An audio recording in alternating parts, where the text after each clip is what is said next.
नमस्कार, ANB news देख रहे हैं आप। मैं हूं आपके साथ पल्लवी राजपूत और हमारे इस खास कार्यक्रम में आप सभी का स्वागत है। उत्तराखंड की 70 सीटों वाली विधानसभा के लिए फरवरी 2017 में हुए चुनाव में बीजेपी ने 56 सीटें जीतकर कांग्रेस को सत्ता से बेदखल किया था और कांग्रेस को महज 4 सीटें ही मिली थी और 2 सीटें अन्य के खाते में गई थी। बीजेपी की सरकार ने अपने 5 साल के कार्यकाल में 3 बार मुख्यमंत्री बदले हैं, जिसको लेकर कांग्रेस हमेशा से बीजेपी पर हमलावर भी रही है। बीजेपी ने चुनाव जीतने के बाद त्रिवेंद्र सिंह रावत को हालांकि सरकार की कमान सौंपी थी। उन्हें बदलकर मार्च 2021 में तीरथ सिंह रावत को मुख्यमंत्री बनाया गया। पार्टी आला कमान ने 4 महीने बाद ही 4 जुलाई 2021 को पुष्कर सिंह धामी को सरकार की बागडोर सौंप दी। अब सोशल मीडिया पर पूर्व मुख्यमंत्री त्रिवेंद्र सिंह रावत का एक वीडियो तेजी से वायरल हो रहा है। इसमें कार्यकर्ता त्रिवेंद्र सिंह रावत से कह रहे हैं कि वे मदन कौशिक को मुख्यमंत्री देखना चाहते हैं। इस पर पूर्व मुख्यमंत्री का जवाब है कि इसके लिए बीजेपी को 60 से अधिक सीटों पर विजय दिलानी होगी। त्रिवेंद्र सिंह रावत के इस बयान के अपने अपने हिसाब से राजनीतिक निहितार्थ निकाले जा रहे हैं। बता दें कि बीते मंगलवार को त्रिवेंद्र सिंह रावत हरिद्वार शहर सीट पर बीजेपी प्रत्याशी और प्रदेश अध्यक्ष मदन कौशिक के पक्ष में प्रचार कर रहे थे। बीजेपी कार्यकर्ताओं और समर्थकों से उन्होंने कहा कि यदि बीजेपी इस बार चुनाव में असफल रहती है या फिर उम्मीद से कम सीटें जीतती है तो इसका ठीकरा प्रदेश अध्यक्ष मदन कौशिक के सिर पर फूटेगा। कहा जाएगा कि प्रदेश अध्यक्ष मदन कौशिक ही थे।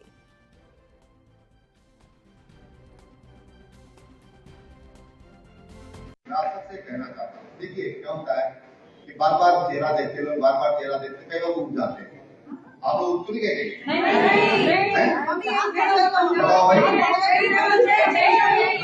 ठीक है, हमारा ठीक है।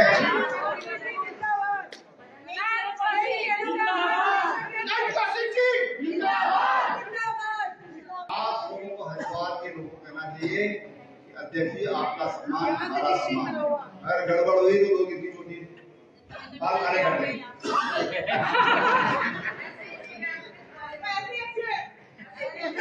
नहीं। अगर गड़बड़ हुई प्रदेश में प्रदेश में तो लोग कहेंगे कि मदन कौशिक अध्यक्ष था। हरिद्वार वाला अध्यक्ष, हरिद्वार वाला कभी अध्यक्ष नहीं बना।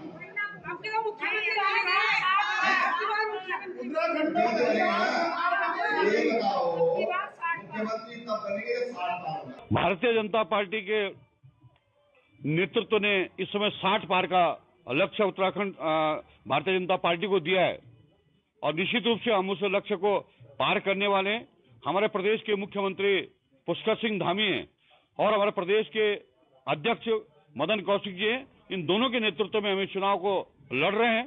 हमारे मुख्यमंत्री पुष्कर सिंह धामी हैं इसलिए और मदन कौशिक जी हैं, तो कोई बहुत मुझे नहीं लगता कि कोई अलग से बात त्रिवेंद्र जी ने कही हो। तो निश्चित रूप से प्रत्येक कार्यकर्ता अपने को मुख्यमंत्री महसूस करता है। वो तो प्रदेश के अध्यक्ष है, तो अगर उन्होंने कहा है तो इस भाव से कहा है, उन्होंने कोई मुख्यमंत्री की उनकी घोषणा नहीं की है।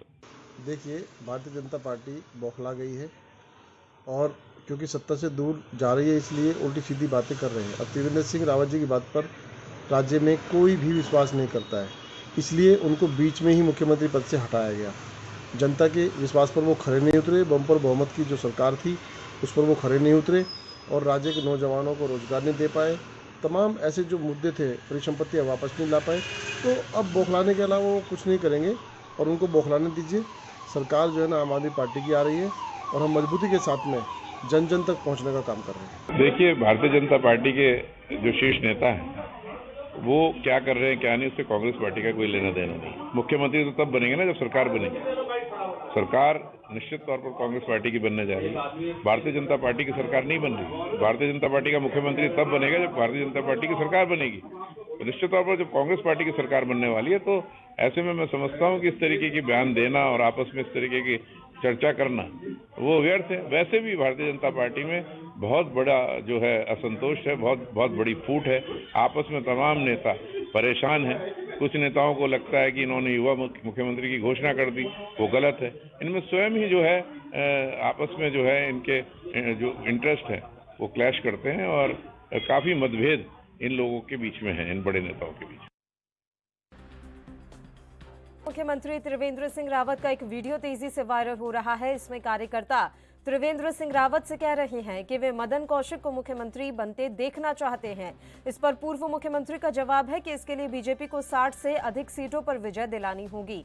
त्रिवेंद्र सिंह रावत के इस बयान के अपने अपने हिसाब से राजनीतिक निहितार्थ निकाले जा रहे हैं।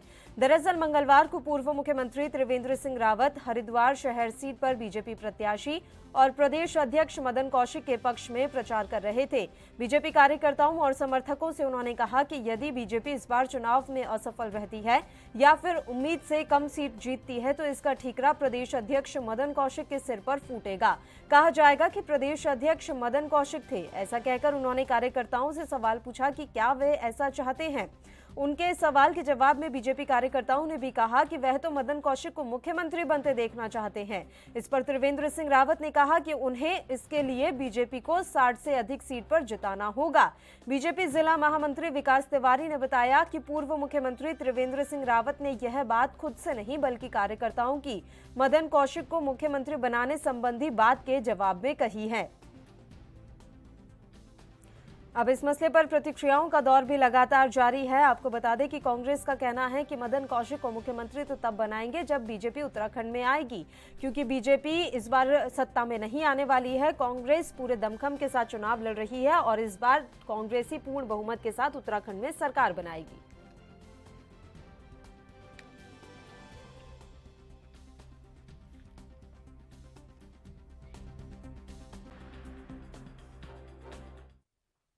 चलिए इस मसले पर चर्चा की शुरुआत कर लेते हैं। फिलहाल दो मेहमान हमारे साथ जुड़े हुए हैं। मेहमानों से आपका परिचय करवा देते हैं। भारतीय जनता पार्टी की प्रवक्ता सुनीता विद्यार्थी जी इस समय हमारे साथ बनी हुई हैं और दीपक पांडे जी इस समय हमारे साथ जुड़ गए हैं, आम आदमी पार्टी के प्रवक्ता। दोनों ही मेहमानों का स्वागत है ANB न्यूज पर।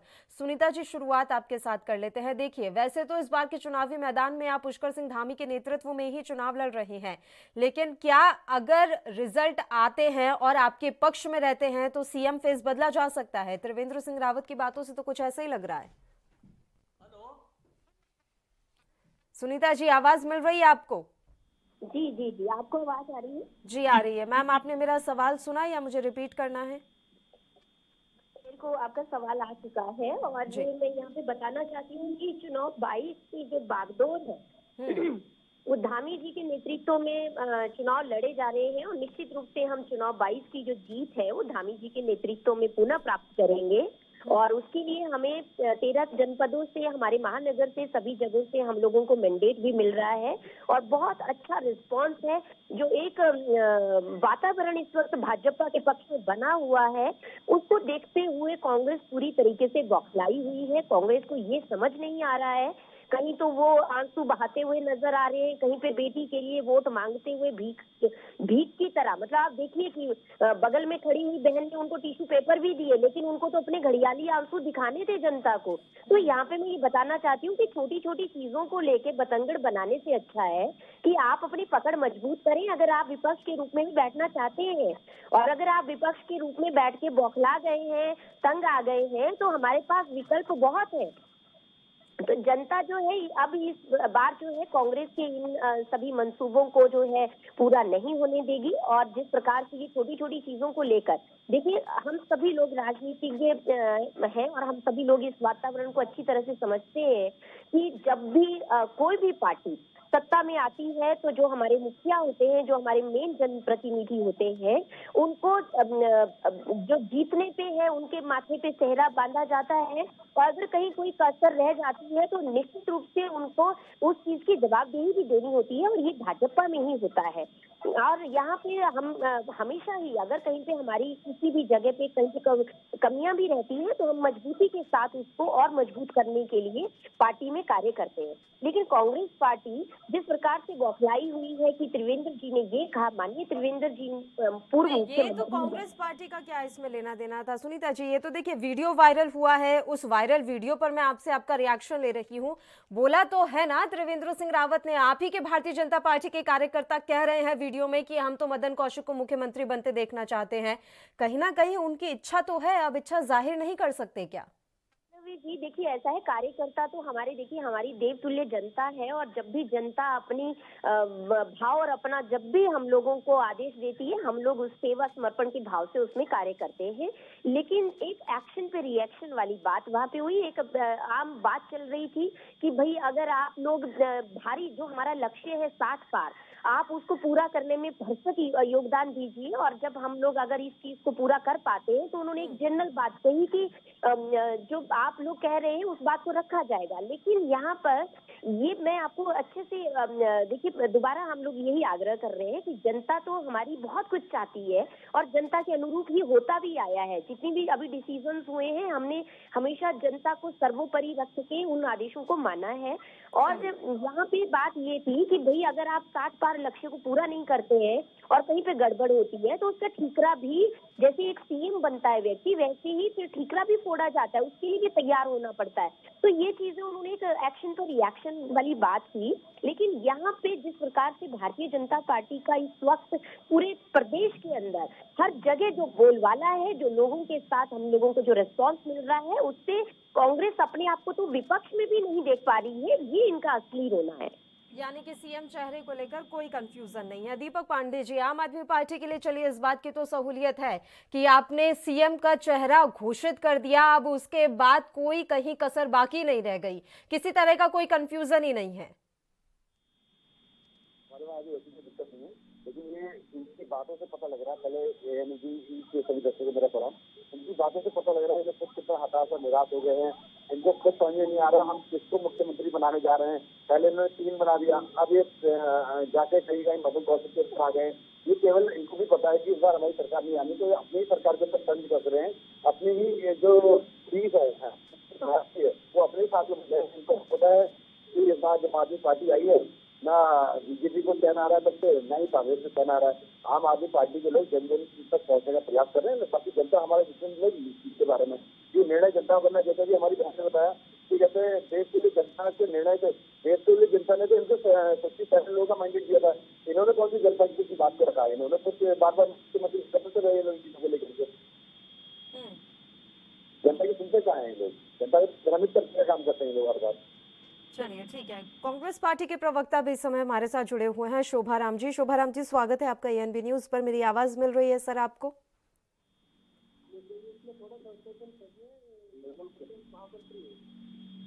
शोभा राम जी, मेरी आवाज पहुंच रही है सर आप तक? हाँ, पहुंच रही है। प्रदेश महामंत्री, ठीक है सर, प्रदेश महामंत्री कांग्रेस पार्टी के शोभा राम जी इस समय हमारे साथ जुड़े हुए हैं। तो आपको बता दें कि जिस तरीके से उत्तराखंड में अभी मुख्यमंत्री चेहरे को लेकर खींचातानी कांग्रेस पार्टी में चल रही थी, अब बीजेपी में भी कुछ कुछ सुगबुगाहट ऐसी नजर आ रही है। और शोभा राम जी, इसी मसले पर हम चर्चा कर रहे हैं। अब मेरा आपसे सवाल यह है कि क्या पंजाब की तर्ज पर उत्तराखंड में भी कांग्रेस पार्टी सीएम चेहरा साफ तौर पर घोषित कर देगी, या फिर अभी हरीश रावत को ही आप फ्रंट में रखेंगे?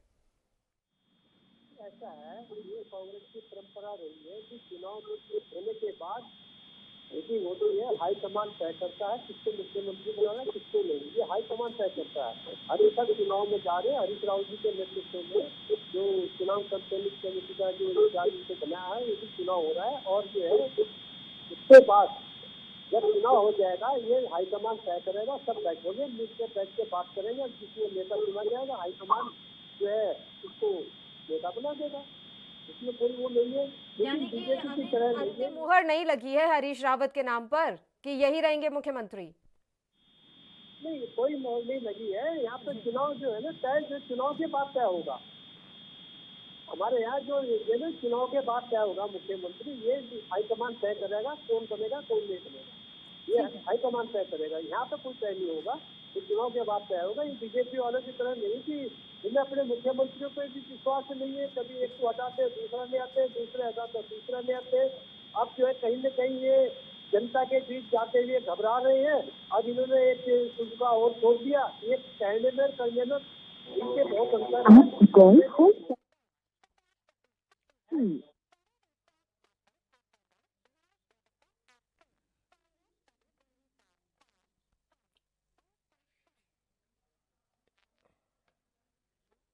शोभाराम जी, आपकी आवाज़ हम तक नहीं आ रही, एक बार फिर से आपका फ़ोन पैच करवा लेते हैं। आपको यहाँ हम जानकारी दे रहे हैं कि उत्तराखंड की 70 सीटों वाली विधानसभा के लिए फरवरी 2017 में हुए चुनाव में बीजेपी ने 56 सीटें जीतकर कांग्रेस को सत्ता से बेदखल किया था। कांग्रेस को 11 सीटें मिली थी और 2 सीटें अन्य के खाते में गई थी। बीजेपी ने उत्तराखंड में अपनी सरकार के 5 साल में 3 मुख्यमंत्री बदले हैं और ये एक बड़ा मुद्दा हमेशा से कांग्रेस पार्टी बनाती आई है। सुनीता विद्यार्थी जी, क्या मुख्यमंत्री पुष्कर सिंह धामी का नाम पहले घोषित करके आप लोगों ने कोई गलती की है? क्योंकि ऐसा तो नहीं बाद में मूड चेंज हो जाएगा, फिर से किसी नए मुख्यमंत्री का आप चेहरा सामने ले आएंगे? देखिए पल्लवी जी, हम लोग यहाँ पे हम शुरू से कहते आ रहे हैं और माननीय पूर्व मुख्यमंत्री श्री त्रिवेंद्र सिंह रावत जी ने भी धामी जी के नेतृत्व में संगठन में सेवा भाव से कार्य करने के लिए अपनी सीट तक को छोड़ा है और उन्होंने स्पष्टतः ये बात कही है कि हम लोग जो अगला चुनाव है वो धामी जी के नेतृत्व में ही लड़ रहे हैं और स्पष्टतः है कि वही हमारे मुख्यमंत्री का चेहरा है और मुख्यमंत्री भी हैं और आगे भी रहेंगे। अब यहाँ पे जिस प्रकार से हमारे कांग्रेस के शोभाराम भाई साहब ने बड़ी अच्छे शब्दों में उन्होंने ये बात कही कि हमारे यहाँ पर जो है किसी के भी एक खेमे के कह देने से सीएम का चेहरा घोषित नहीं होता है। हमारे यहाँ पे हमारे जो हाई कमान है वो तय करते हैं। बिल्कुल सही बात उन्होंने साफ शब्दों में रख दी, लेकिन 2 साल से हम सभी लोग गवाह हैं इस बात के कि कैसे कैसे हरीश रावत जी ने कौन कौन से पैंफलेट्स लिखे, हमेशा सीएम को ही प्रोजेक्ट किया और उसके बाद जब वहाँ के संगठन ने, कांग्रेस संगठन ने जब उनको नकार दिया, जब उनकी बातों को झुठला दिया, जब उनको इस लायक नहीं समझा, तब जाके उनको दिल्ली में भी फटकार लगाने के लिए बुलाया गया और स्पष्टतः उनको ये बोल दिया गया कि आप चुनाव में लीड करिए और चुनाव का काम कीजिए। तो यहाँ पे इसलिए ये चेहरा घोषित नहीं कर पाए क्योंकि इनको जो मैंडेट है वो इस बार मिलेगा ही नहीं। जिस प्रकार से भारतीय जनता पार्टी पिछली बार भी प्रचंड बहुमत से सत्ता में आई थी और जो हमने देखिए हमेशा सत्ता परिवर्तन की परंपरा चली आ रही है सुनीता जी, तो ये आप कैसे निश्चित रूप से कह सकती हैं कि इस बार तो इन्हें मैंडेट मिलेगा ही नहीं? कांग्रेस भी यही कह रही है कि मदन कौशिक को मुख्यमंत्री तो ये तब बनाएंगे जब ये इस बार सत्ता में आएंगे। ये कह रहा हूँ। हेलो, आ रही है सर शोभाराम जी, आपकी आवाज आ रही है, लेकिन मेरा सवाल इस समय सुनीता जी से था। सुनीता विद्यार्थी जी,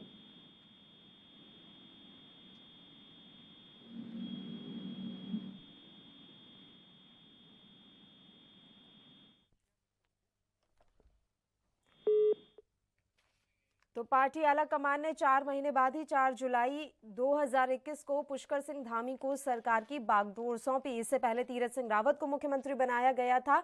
इस तरीके से बीजेपी ने अपने 5 साल के कार्यकाल में 3 मुख्यमंत्री बदले हैं। अब क्योंकि ये पूरी तरीके से अंतिम लग रहा था कि पुष्कर सिंह धामी ही अगले मुख्यमंत्री होंगे, पुष्कर सिंह धामी के चेहरे पर ही इस समय उत्तराखंड में चुनाव लड़ा जा रहा है, लेकिन त्रिवेंद्र सिंह रावत के एक वीडियो ने सनसनी मचा दी है। इस वीडियो में पार्टी कार्यकर्ता उनसे कह रहे हैं कि हम तो मदन कौशिक को मुख्यमंत्री बनते देखना चाहते हैं। इस पर उन्होंने कहा कि ये तभी संभव है जब आप 60 पार सीटें इस बार दिलवाते हैं बीजेपी को। तो अब बड़ा सवाल ये उठ जाता है कि क्या प्रचंड बहुमत के साथ अगर बीजेपी की सरकार बनती है तो पुष्कर सिंह धामी को भी एक बार बदला जा सकता है? उनकी जगह क्या मुख्यमंत्री का नया चेहरा लाया जा सकता है? बीजेपी के पूर्व मुख्यमंत्री त्रिवेंद्र सिंह रावत का एक वीडियो इस समय तेजी से वायरल हो रहा है। इसमें कार्यकर्ता त्रिवेंद्र सिंह रावत से कह रहे हैं कि वे मदन कौशिक को मुख्यमंत्री देखना चाहते हैं। इस पर पूर्व मुख्यमंत्री का जवाब है कि इसके लिए बीजेपी को 60 से अधिक सीटों पर विजय दिलानी होगी। त्रिवेंद्र सिंह रावत के इस बयान के अपने अपने हिसाब से राजनीतिक निहितार्थ निकाले जा रहे हैं। मंगलवार को पूर्व मुख्यमंत्री त्रिवेंद्र सिंह रावत हरिद्वार शहर सीट पर बीजेपी प्रत्याशी और प्रदेश अध्यक्ष मदन कौशिक के पक्ष में प्रचार कर रहे थे। इसी दौरान बीजेपी कार्यकर्ताओं और समर्थकों से उन्होंने कहा कि यदि बीजेपी इस बार चुनाव में असफल रहती है या फिर उम्मीद से कम सीटें जीतती है तो इसका ठिकरा प्रदेश अध्यक्ष मदन कौशिक के सिर फूटेगा।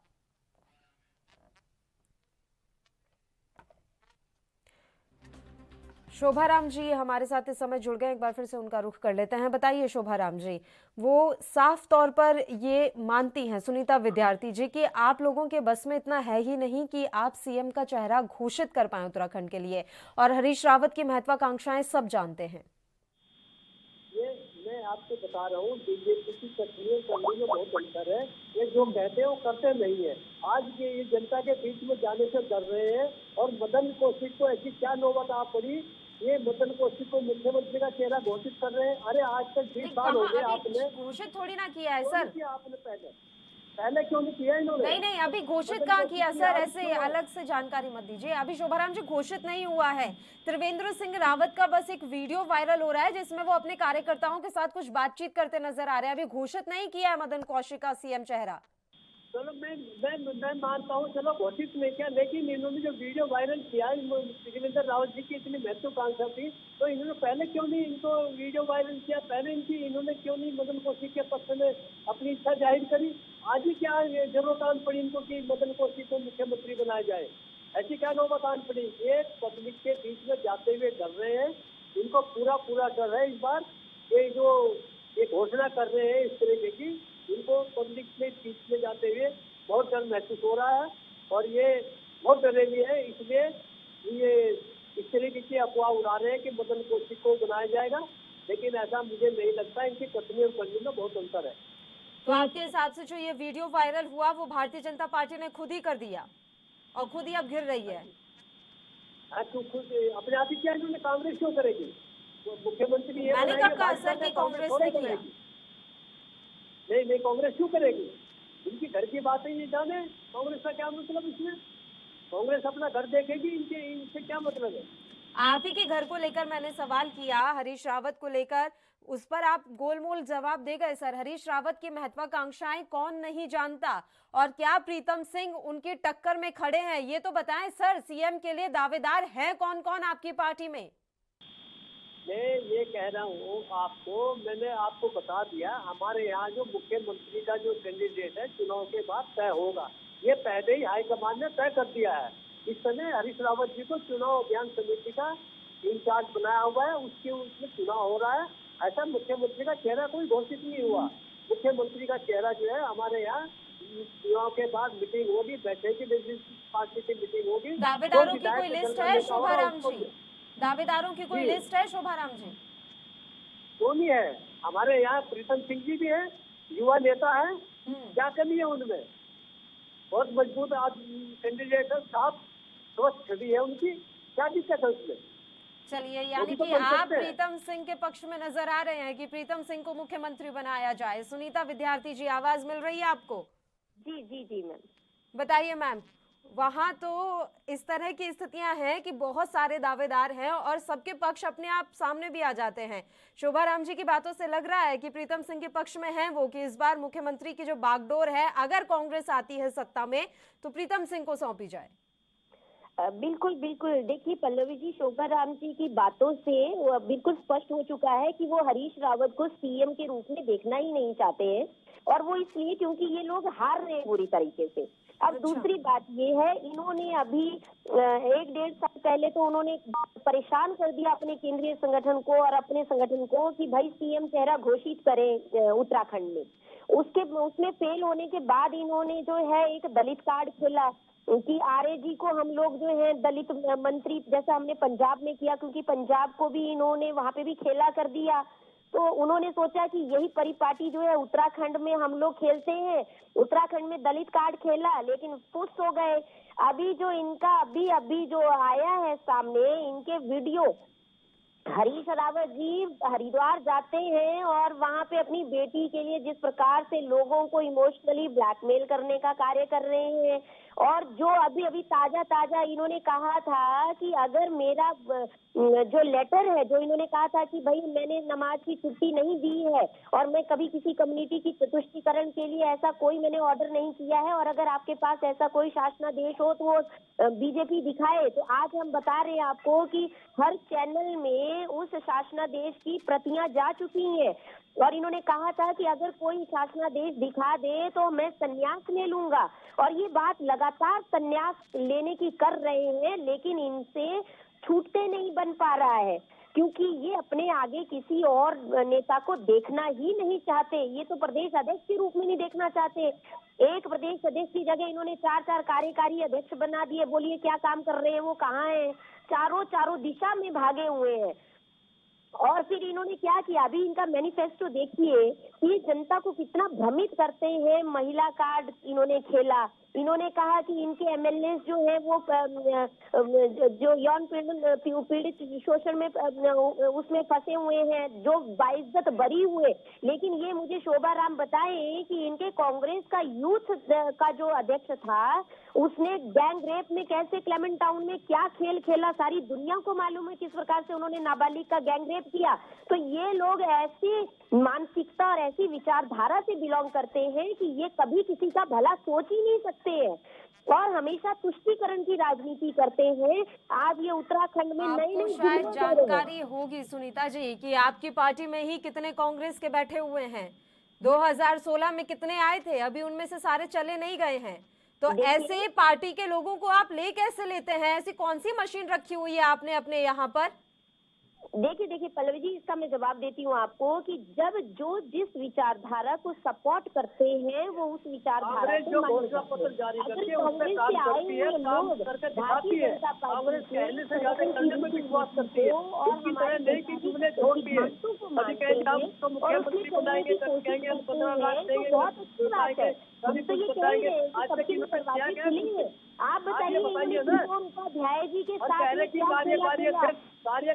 में हमारे काम कर रहे हैं, क्या गुना उनसे हो गया जो एक पिलर माने जाते हैं उनको कांग्रेस बहुत अच्छे तरीके से काम कर रही है और पार्टी सत्ता में आएगी 2022 में। देखिए ऐसा है, हम चुनाव लड़ रहे हैं, कोई भ्रम नहीं है।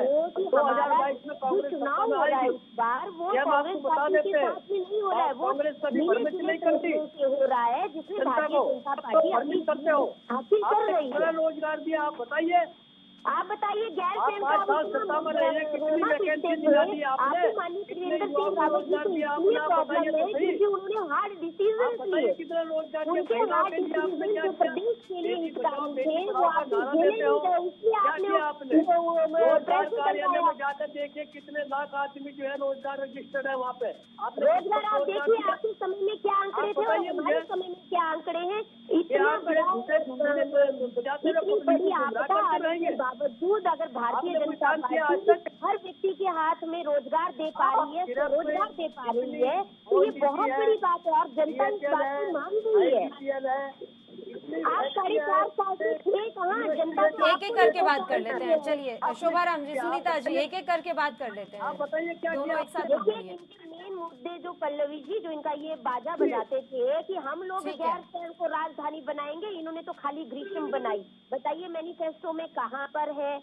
इन्होंने बात तक नहीं की गैरसैंण की, क्योंकि आपने स्थायी बना दी, आपने स्थायी बना दी। हम लोगों ने देखिए ग्रीष्मकालीन हमने घोषित की और हमारे एजेंडे में ये चीजें क्लियर है, क्योंकि बाकी हर साल एजेंडे में सेम चीजें क्यों आ जाती है? हर चुनावी साल, माफ कीजिएगा, हर चुनावी साल एजेंडे में कुछ ना कुछ एक जैसा ही मिलता है।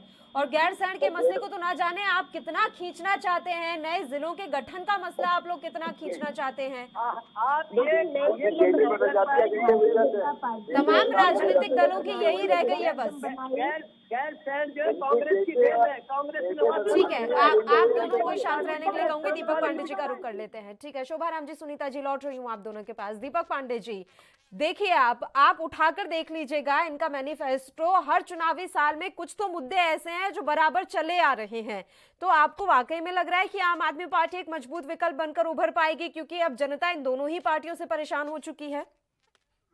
इनका मैनिफेस्टो वही रहता है, हर साल इनकी डेटें बदल जाती हैं, बस लोगों को गुमराह करते हैं। इस बार आम आदमी पार्टी जो अब आई है, जो इसने दस्तक दिए घर घर में जाके, इससे इन लोगों के हौसले पस्त हो गए। इनको पता है कि इस बार आम आदमी पार्टी इनका खेल बिगाड़ने जा रही है, कहीं ना कहीं अपने लिए एक जगह बनाने जा रही है मजबूती से।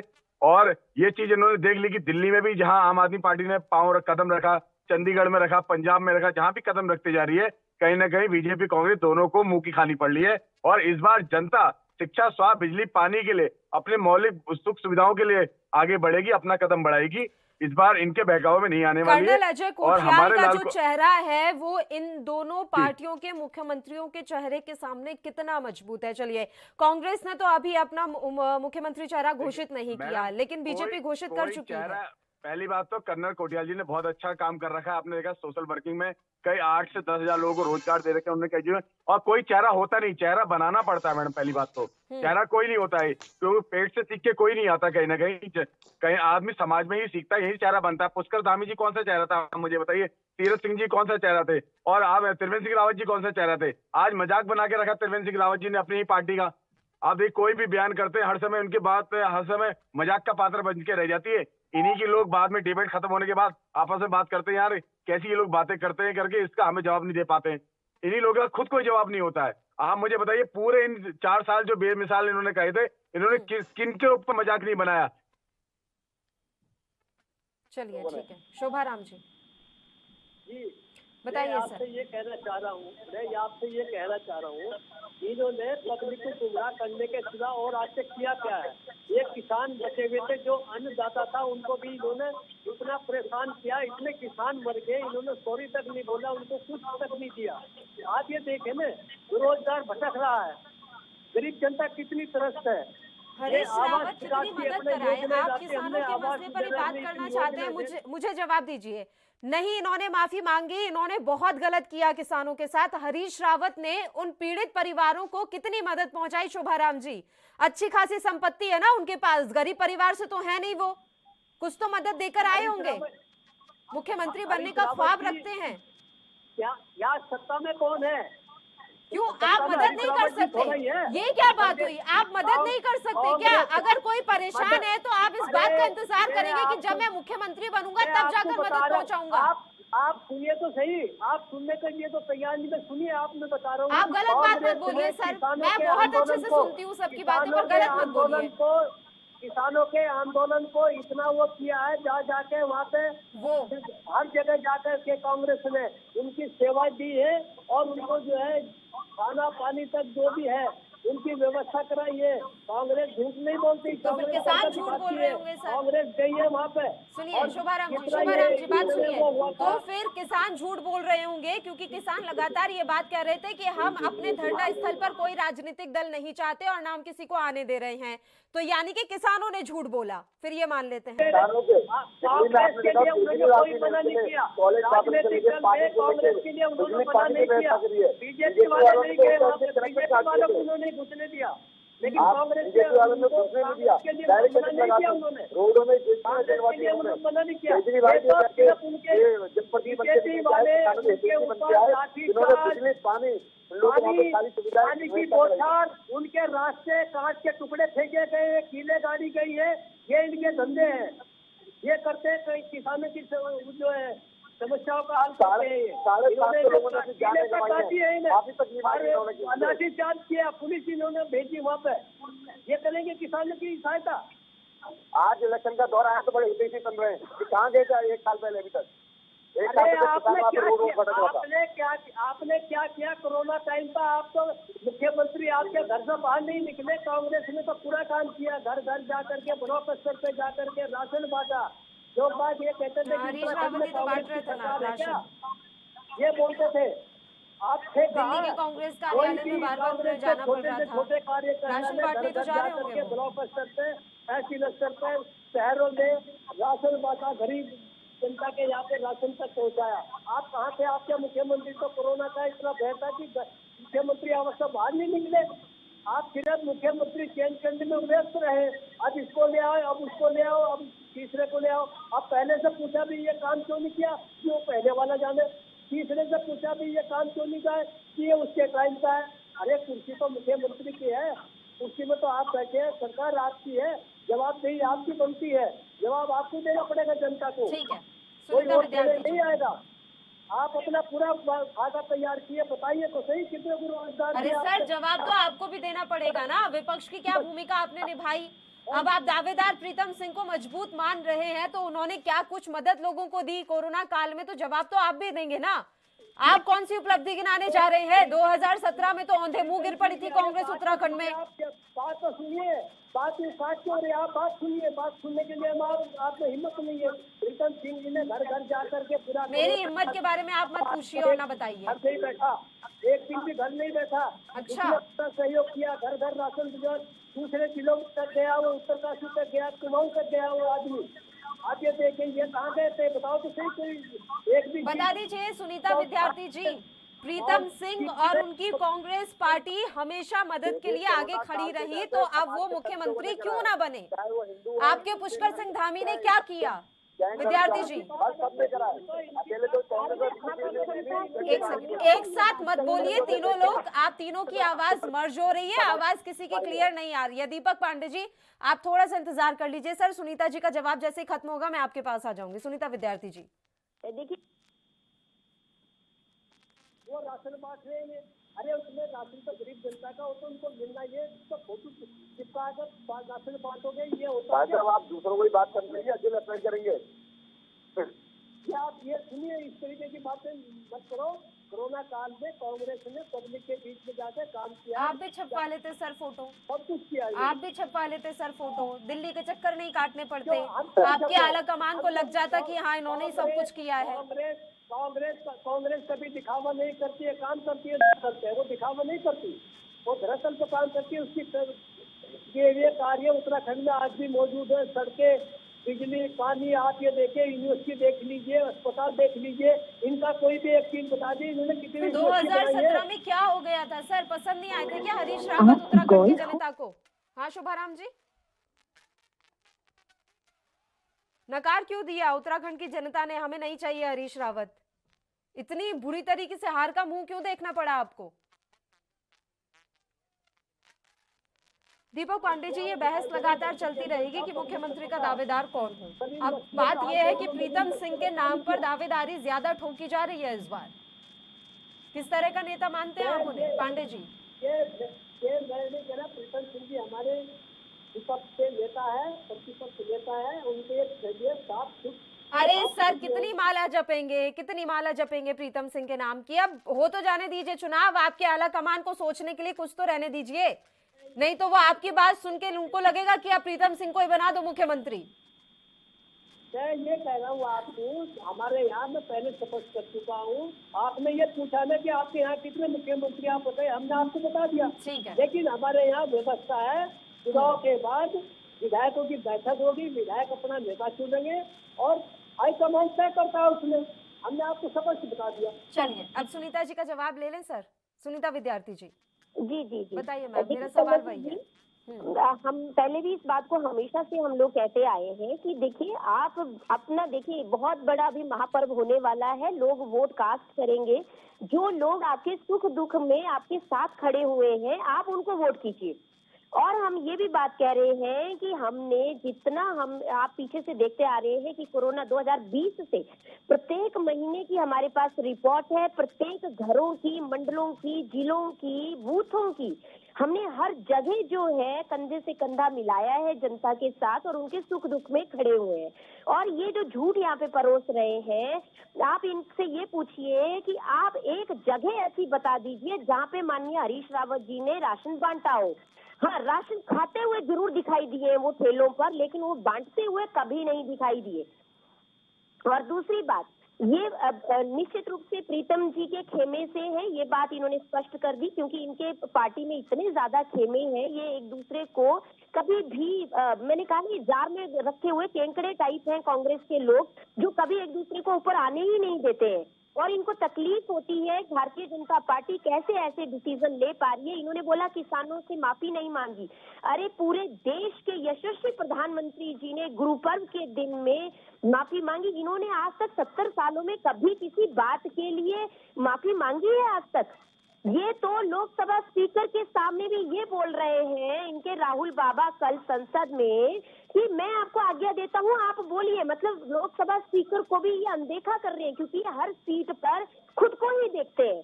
इनको लगता है कि हम लोग अपने प्रधानमंत्री खुद हैं, हम अपने नेता खुद हैं, और ये हारे हुए सिमटे हुए कुछ राज्यों के जो ये कांग्रेस पार्टी है, अगर इन्होंने सही तरीके से जनता की सेवा की होती, गरीबों की सेवा की होती, आज राहुल बाबा आंकड़े भी नहीं दे पा रहे कि 14 करोड़ से 27 करोड़ तक उन्होंने आंकड़े गिना दिए, लेकिन ये नहीं बता पा रहे कितने लोगों की गरीबी इन्होंने आज तक दूर की। और ये गरीबी हटाओ वाला नारा तो हम श्रीमती इंदिरा गांधी जी के समय से सुन रहे हैं, तब से लेके आज तक भारत से गरीबी नहीं हटी।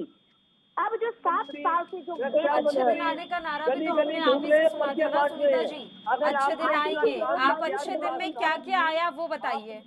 देखिए माननीय प्रधानमंत्री जी 7 साल का लेट को धोखा जनता के 2022 में आप किसानों की आय दोगुनी कर रहे थे। देखिए किसानों को आज हम उनके अकाउंट में जो निधि डाल रहे हैं, क्या ऐसा विजन कांग्रेस के पास था? आज घर घर आप नारे पर जा रही थी सुनीता जी, तो मैं नारों के हिसाब से ही बात कर रही हूँ ना। अच्छे दिन आएंगे तो किस तरीके से अच्छे दिन आए? किसानों की आय दोगुनी करेंगे तो क्या किसानों की आय दोगुनी हो गई? इसका जवाब कौन देगा? आप ही तो देंगी जवाब। ऊपर लोग वैक्सीनेटेड हो गए, ये अच्छे दिन नहीं है। जब हमें दूसरे देशों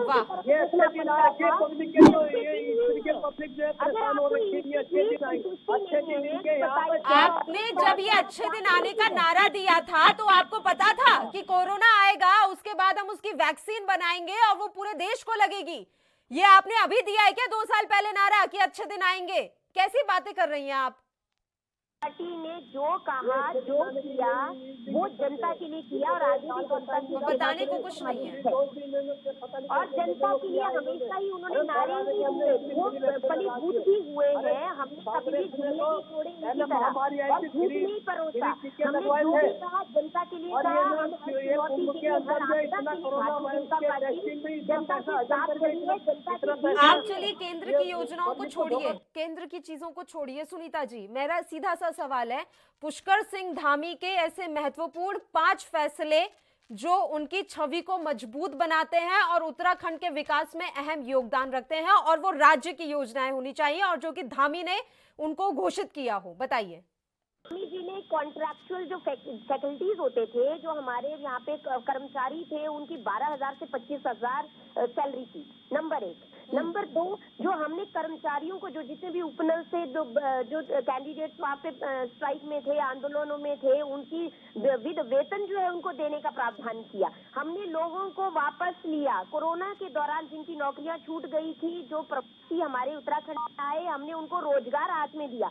हमने उनको फाइनेंशियल मजबूत किया। जिन लोगों के पास में आप बताइए कि घर में जब व्यक्ति बीमार हो जाता था तो लोगों के गहने बिक जाते थे, कर्जे के तले दब जाता था पूरी पीढ़ी की पीढ़ी। आज आयुष्मान कार्ड देने से हम लोगों ने लोगों को 5-5 लाख की हम लोग इलाज दे रहे हैं। आप बताइए आज बहनों की आंखें जो है धुएं से वो हो जाती थी, तो आज हमने उसका भी उज्ज्वला गैस देकर हमने बहनों के उज्ज्वला आयुष्मान दोनों केंद्र की योजनाएं जनता को लाभान्वित और आचार संहिता लगने के एक दिन पहले तो उपनल कर्मचारी मैम प्रदर्शन कर रहे थे। हमने खुद ने देखा कि किस तरीके से धामी के आवाज को घेरने का भी प्रयास किया जा रहा था। वो सब क्या था? फिर कौन सी मांग अधूरी रह गई अभी उनकी? फिर तो आचार संहिता लग गई तो कैसे वो कर सकते थे प्रदर्शन? आचार संहिता नहीं, उससे भी 4 महीना पहले माननीय गणेश जोशी जी और हमारे थे, उस वक्त उन लोगों ने जाके हमारे शासकीय प्रवक्ता श्री सुबोध उनियाल जी ने इस मसले को सुलझाया था। लेकिन जो उनकी डिमांड थी जिसमें वो फ्लेक्सिबिलिटी चाहते थे, उनको लेके 2-3 पॉइंट पे जो बात नहीं बन पाई थी, वो 2 कारण थे। बाकी हम लोगों ने जाके पहले भी आंदोलन तोड़वाए। हम सबको ये लगता है प्रदेश के अंदर की उपनल हर विभाग में हर जगह जहाँ पे काम कर रहे हैं। अभी बताइए अगर ऊर्जा विभाग में उपनल के लोग हैं उनको प्रॉब्लम नहीं है, लेकिन दूसरे PWD विभाग में प्रॉब्लम है। तो उपनल का मतलब ये नहीं है कि पूरे के पूरे विभाग, उपनल का मतलब पर्टिकुलर एक डिपार्टमेंट से है। अगर शिक्षा विभाग में उपनल कर्मचारी लगे हैं या किसी संस्थान के आंदोलन कर रहे हैं, तो वहाँ की जो उनकी जरूरतें हैं, जो उनकी फैसिलिटीज लेने के लिए जो आंदोलन होते हैं, उनकी बात होती है। शोभाराम जी आप ही बोल लीजिए, बताइए।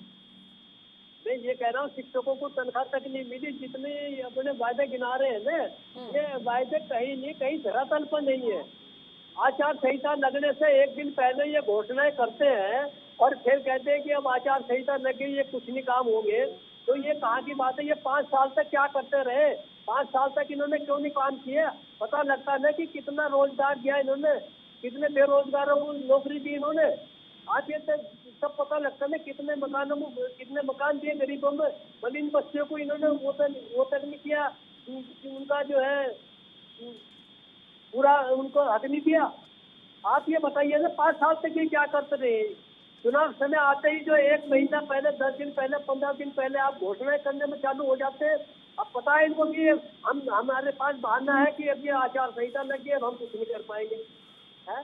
और ये बोर्डों के नाम बदल देते हैं, सड़कों के नाम बदलते हैं। आपने इसमें क्या नाम है, स्मार्ट सिटी के नाम पर आपने क्या कर रखा है यहाँ पे? पूरे देहरादून को चले जाइए आप, और तो बात छोड़ दीजिए, सड़कों का क्या हाल है इस समय भी देख लीजिए जाकर। किसी भी सड़क पर चले जाइए आप, पता ही नहीं लगता है सड़क में गड्ढा है, गड्ढे में सड़क है, इनका तो यही नहीं पता लगता। पटना बाजार में चले जाइए, स्मार्ट सिटी का क्या हाल है। पूरे कई महीने तक सालों तक जो है ना पटना बाजार को पूरा ध्वस्त कर रखा है इन्होंने, और वो फाटे जो है लगा दिए, वो टाइलें लगा दिए और कह दिया कि स्मार्ट सिटी बन गई। अपने इधर उधर देखे, कूड़ा करकट देखिए, नगर निगम के पास ही देख लिए कितना कूड़ा करकट पड़ा रहता है हर समय। क्या स्वच्छ छवि बनाए। तहसील चौक पर देख लीजिए आज क्या हालत है, तहसील चौक के कितनी सड़कें खराब है वहां पे। ये तो ये स्मार्ट सिटी का हाल है। इनको कोई काम नहीं, इनको सिर्फ एक काम है, अपना पैसा ये भरो, पब्लिक का कोई ध्यान नहीं है। अपनी भाड़ में जाए जनता, अपना काम बनता, इनका तो ये काम सब है। आप करके छोड़ चुके थे, इसलिए आपको 2017 में जीत नहीं मिल पाई। आपने यही गलतियां की थी क्या शोभाराम जी? ये तो आप मानेंगे कि गलतियां आपसे हुई। कांग्रेस जहाँ कार्य करके छोड़ गई थी वही क्या वही धरातल पर पड़ा, उससे आगे 1 इंच भी विकास की कोई कार्य तो उत्तराखंड की जनता को बेवकूफ कह रहे हैं आप कि उन्होंने बीजेपी को मौका दे दिया। कांग्रेस ने तो स्वर्ग बना दिया था उत्तराखंड को, उसके बाद भी बीजेपी को मौका दे दिया। यूनिवर्सिटी दिए, अस्पताल दिए। अरे तो आप अपनी 2017 की हार की समीक्षा करेंगे, कुछ बताएंगे कि उस समय क्या गलतियां रह गई थी जो अब आप नहीं दोहरा रहे हैं? इसका जवाब दीजिए ना सर, उस समय कौन सी गलतियां हो गई थी आपसे जो इस बार आप नहीं दोहराएंगे?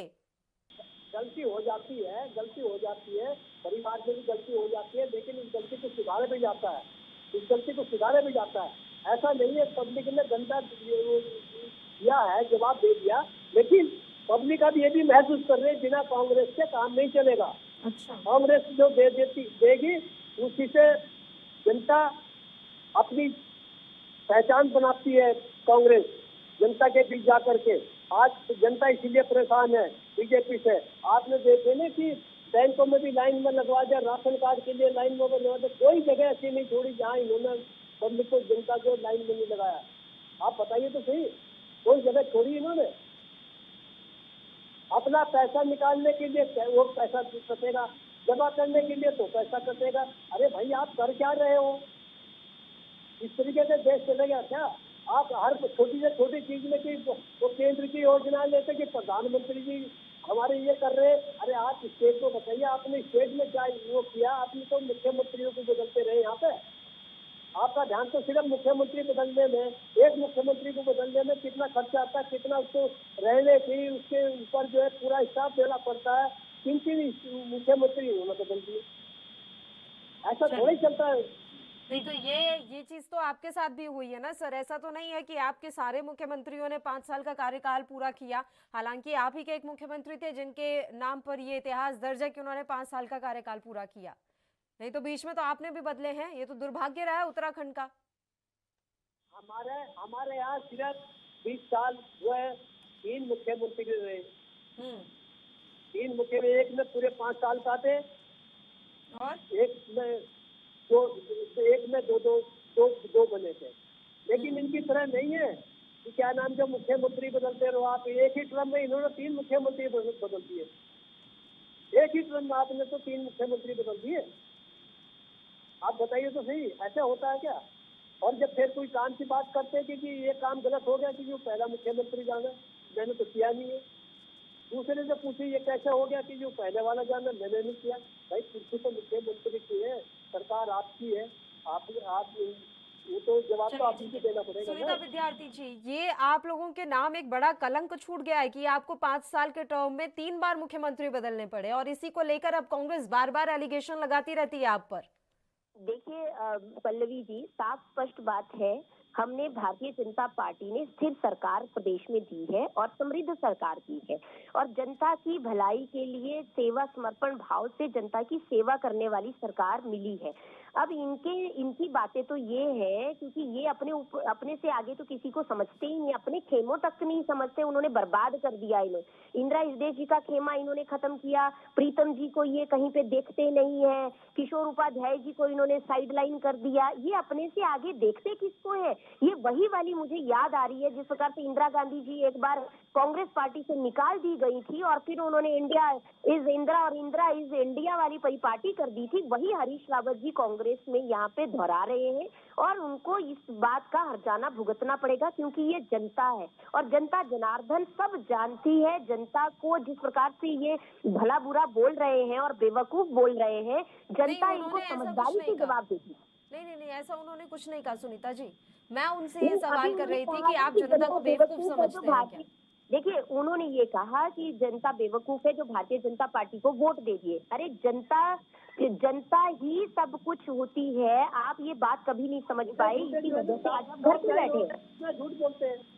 उन्होंने ऐसा नहीं कहा सुनीता जी, ये मेरा सवाल था उनसे। उन्होंने जनता को बेवकूफ कहने जैसा कोई भी बयान नहीं दिया शोभाराम जी ने। चुनावों के समय में कोई इतनी बड़ी गलती नहीं करेगा सुनीता जी, ये तो आप भी समझिए। और फिर अभी वैसे ही मुख्यमंत्री को लेकर पशुपेश की स्थिति बनी हुई है। अब सवाल वहीं आकर ठहर जाता है कि क्या इस तरीके से बार बार मुख्यमंत्री बदलना ये राज्य के लिए हितकारी होता है? देखिए, जो भी चीजें हुई है वो परिस्थिति वश हुई है और जब माननीय पूर्व मुख्यमंत्री श्री त्रिवेंद्र सिंह रावत जी ने बहुत ज्यादा हार्ड डिसीजंस लिए तो उनको भी जनता के आगे झुकना पड़ा और उनको जो है संगठन में दूसरी जिम्मेदारी दी गई। अब रही बात हमारे पूर्व मुख्यमंत्री श्री तीरथ सिंह रावत जी की, तो वो 100% मुख्यमंत्री रहते, लेकिन उस वक्त जो परिस्थितियां थी कि चुनाव नहीं हो सकते हैं, इस वजह से जो है वहां पे जब चुनाव नहीं हो सकता है और उनको उस वक्त ऐसी धर्म संकट वाली स्थिति हुई, इस वजह से धामी जी को मुख्यमंत्री बनाया गया। और सूबे में मुख्यमंत्री बनते ही धामी जी ने जिस प्रकार से अपनी धमक और ताबड़तोड़ फैसले लिए, उससे इनकी कांग्रेस पार्टी बौखलाई हुई है। इनके पास कोई भी व्यक्ति ऐसा नहीं है जो धमक को सहन कर सके। और रही आप पार्टी की बात, आप पार्टी जैसी झूठ बोलने वाली धोखेबाज पार्टी, अरे भाई आप उत्तराखंड और पंजाब की बातें कर रहे हैं, गोवा की बातें कर रहे हैं, दिल्ली में आपने कितने लोगों को रोजगार दे दिया? वहां तो हर व्यक्ति को रोजगार मिलता है, लेकिन आपके अपनी सरकारी महकमों से कितनों को नौकरी लगी, उसके आंकड़े इनके पास जीरो हैं। और ये कितनी बार के मुख्यमंत्री बन चुके हैं ये हम सबको मालूम है। और दूसरी बात, ये 1000 और 5000 लेके लोगों को यहाँ गुमराह कर रहे हैं, इनको तो मैं अभी स्थायी सरकार देगी बीजेपी सुनीता जी, आपके अंदर है। क्या अब स्थायी सरकार, एक सेकंड शोभाराम जी, एक सेकंड, अभी स्थायी सरकार देने में आप कामयाब रहेंगे? पुष्कर सिंह धामी निरंतर बने रहेंगे या आपके कार्यकर्ता मांग उठा देंगे कि देखिए हम तो 60+ सीट दिलाने में आपको कामयाब रहे हैं, मदन कौशिक को लेकर आइए आप ये देखिए, एक तरफ तो ये धामी को कह रहे हैं मुख्यमंत्री, दूसरी तरफ आप इनका नेता जो है हरिद्वार के अंदर कहता है कि मदन कौशिक जी मुख्यमंत्री होंगे। इनके यही देख लो क्या हाल हो रहा है। अरे सर, ऐसा कुछ नहीं कहा है, आप देखिए तो सही वीडियो। उन्होंने ऐसा कुछ नहीं कहा है कि अगले मुख्यमंत्री मदन कौशिक होंगे। कहा गया तो आपके नेता के हिसाब से ही तो कहा गया, वो भी तो बीजेपी के नेता पूर्व मुख्यमंत्री रहे हैं, उन्होंने कहीं न कहीं उनका वीडियो वायरल हुआ, कुछ तो होगा, ऐसे वीडियो वायरल थोड़ा ही हो जाता है। आप ये देखिए, आप उसको बताइए तो सही। हमारे यहाँ तो तय होगा, चुनाव के बाद तय होगा, सीधा सीधे हिसाब है हमारे यहाँ। तय करने की कोशिश तो की थी ना कांग्रेस पार्टी ने, हरीश रावत ने एड़ी चोटी का जोर तो लगा ही दिया था ना, वो तो चली नहीं उनकी, वो अलग बात है। दिल्ली तो दौरे कर ही आए थे ना वो, यहाँ पर भी प्रेस वार्ता तो कर ही दी थी ना उन्होंने। आप बात सुनिए, जब आदमी परीक्षा देने जाता है उसके लिए तैयारी तो हर आदमी करता है ना। कितने परीक्षा देंगे सर? सारे परीक्षार्थी आप ही के यहाँ बैठे हैं क्या? जो तैयारी करेगा नहीं क्या आदमी? कोई भी, हर आदमी की महत्वाकांक्षा है मुख्यमंत्री बनने की, क्यों नहीं बनेंगे? हमारे यहाँ तो कई मुख्यमंत्री तैयार है और बनेंगे भी। उसी लाइन में शोभाराम जी, आप भी हैं लाइन में शोभाराम जी। विधायक, मैं तो चुनाव ही नहीं लड़ रहा हूँ, मैं तो लाइन में तो आऊंगा नहीं जब मैं चुनाव लड़ूंगा। अच्छा। मैं आपको कह रहा, हमारे यहाँ सीधी परंपरा है, विधायकों का चुनाव होगा, उसके बाद नेता चुना जाएगा, उसके बाद जो भी है फैसला हाईकमान करता है। हमारे यहाँ तो सीधा फंडा एक तरीका है हमारे यहाँ पे। ठीक है, हमारे यहाँ नहीं कि क्या नाम से देख लो, शुरू से देख लो, जब तक ये उत्तराखंड बना मुख्यमंत्री के नाम पर कोई चुनाव नहीं हुआ। पता है मुझे, इसीलिए हरीश रावत की रह का टीस उठती रहती है कि कई हमेशा उनको वो चाहते ही यही है कि उनके चेहरे पर चुनाव लड़ लिया जाए, पहले ही उन्हें मुख्यमंत्री घोषित कर दिया जाए, पर ऐसा हो नहीं पाता और उसकी टीस रहकर उठती रहती है और वो बयान बीच बीच में देते रहते हैं। सुनीता विद्यार्थी जी, आवाज मिल रही है आपको? जी देखिए, शोभा राम जी को ये बिल्कुल आभास हो चुका है कि इनकी कांग्रेस पार्टी के जो विधायक हैं वो जीत की लाइन में ही नहीं है, तो कहाँ से सीएम चेहरा और कहाँ से जीत की बात करेंगे ये लोग। मैं कह रही हूँ कि गनीमत है इस बार ये विपक्ष में भी प्योरली कांग्रेस रहे तो ज्यादा अच्छा है। मिला जुला विपक्ष हमको मिलने वाला है। कांग्रेस की इस प्रकार से इनकी जो नेतृत्वहीन कांग्रेस संगठन है उससे यही जाहिर होता है कि प्रदेश में सिर्फ आप स्थायी सरकार दे पाएंगे सुनीता जी? इस बार स्थायी सरकार दे पाएंगे या बीच में फिर से मुख्यमंत्री बदलना पड़ जाएगा? सरकार देंगे। देखिए, भारतीय जनता पार्टी हर हाल में बहुमत लेकर सत्ता में आ रही है और आपको इस बात का आभास है। और इस बार हमारा चुनाव मिला जुला विपक्ष हमको मिलेगा और भारतीय जनता पार्टी बहुत अच्छे मैंडेट से जीतेगी। जो हमारा लक्ष्य है 60 पार उसको पूरा करेगी। ये सब जनता जानती है। जनता जनार्दन सर्वोपरि है, तो आपसे हम दोबारा मिलेंगे और चर्चा को ऐसे ही हम कंटिन्यू करेंगे। सम्मान किया है क्योंकि आपका विजन बिल्कुल फेल है, विजन ही नहीं है। आपका विजन सिर्फ अपने चेहरे तक ही है। आपका विजन जनता को लेकर नहीं है। आपको रिसोर्सेज पैदा करने को लेकर आपने विजन नहीं दिया। आप आज तक यही आपने मंसूबे बना रखे हैं कि लूटो खसूटो और हाला कमान दिल्ली में जाके माथा टेको। इसके अलावा आपने प्रदेश का कुछ नहीं सोचा। जिस कांग्रेस पार्टी ने प्रदेश का विरोध किया हो, महिला विरोधी कैसे आपकी महिला अध्यक्षा जो है वहाँ से पार्टी से छोड़कर आ रही है, हम सबको याद नहीं। उनके अंदर टेस्टिंग के नाम पर आपने कितना भ्रष्टाचार किया आपका पता तो लग गया। जनता पर भी छोड़ देते हैं। जनता जनार्दन है, देख लेंगे जनता किसे वोट देती है, किसको इस बार सत्ता पर बिठाती है। समय की कमी है, बीच में रोक रही हूँ। आप दोनों ही मेहमानों का शुक्रिया तमाम चर्चा करने के लिए आप हमारे साथ जुड़े। तो आपको बता दें कि उत्तराखंड में एक बार फिर से मुख्यमंत्री चेहरे को लेकर बहस छिड़ गई है। कांग्रेस ने तो जहां अभी तक अपना मुख्यमंत्री चेहरा घोषित नहीं किया है, वहीं बीजेपी पुष्कर सिंह धामी को अपना चेहरा घोषित कर चुकी है। बावजूद इसके बहस का एक नया विषय मिल गया है क्योंकि त्रिवेंद्र सिंह रावत का एक वीडियो इस समय वायरल हो रहा है और इस वीडियो में वो ये कहते हुए साफ सुनाई पड़ रहे हैं कि अगर आप 60+ सीट जिताते हैं तो मदन कौशिक को मुख्यमंत्री बनाने पर विचार किया जा सकता है। अब देखने वाली बात रहेगी कि इस बार कौन सी पार्टी उत्तराखंड को स्थायी सरकार और स्थायी मुख्यमंत्री दे पाती है। इसी के साथ इस बुलेटिन में इतना ही। मुझे दीजिए इजाजत। देश और प्रदेश की तमाम ताजा खबरों के लिए आप बने रहिए हमारे साथ। नमस्कार।